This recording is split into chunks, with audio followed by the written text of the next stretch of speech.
I'd like to start off by saying, if I could be anywhere, if there was just the slightest chance of another alternative, I'd give anything not to be here with you.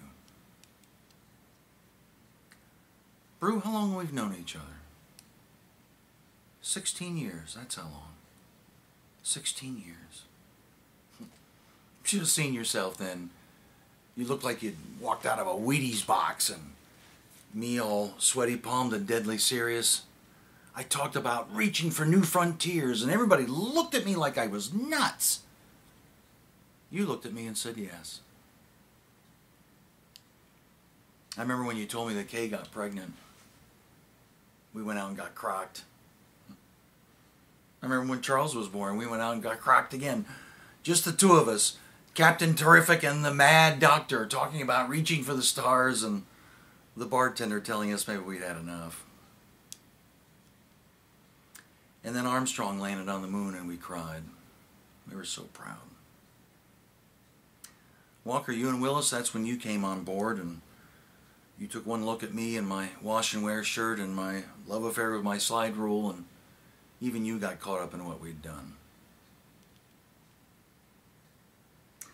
I remember when John Glenn orbited the Earth and Mercury.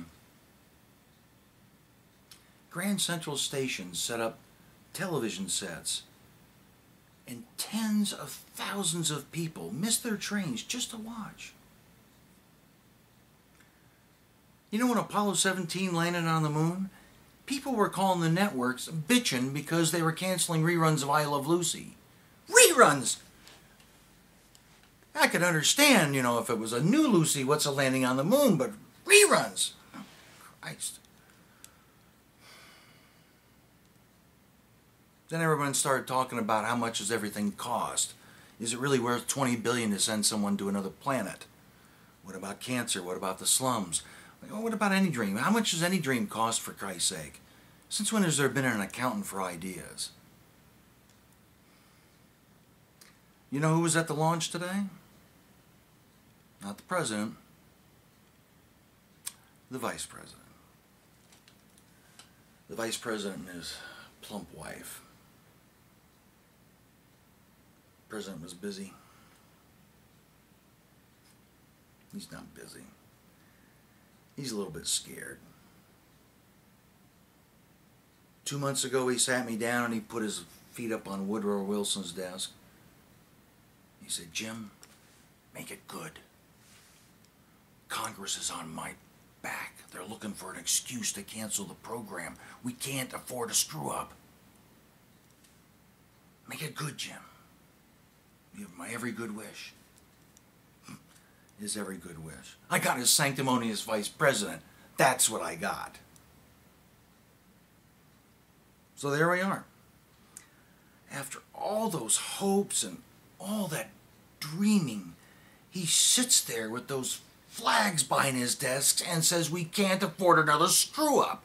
And guess what? We had a screw-up. A first-class, bona fide, made-in-America screw-up.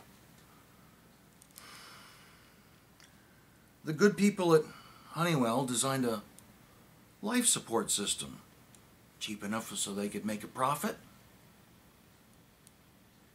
They make out on the deal. We get our life support system. Everything's peachy. Except they made a little too much profit. 2 months ago we found out you'll all be dead in 3 weeks. It's as simple as that. I just report that, scrub the mission. Congress has its excuse, the president keeps his desk, and we have no more program. I mean, what's 16 years, for Christ's sake? Drop in the bucket.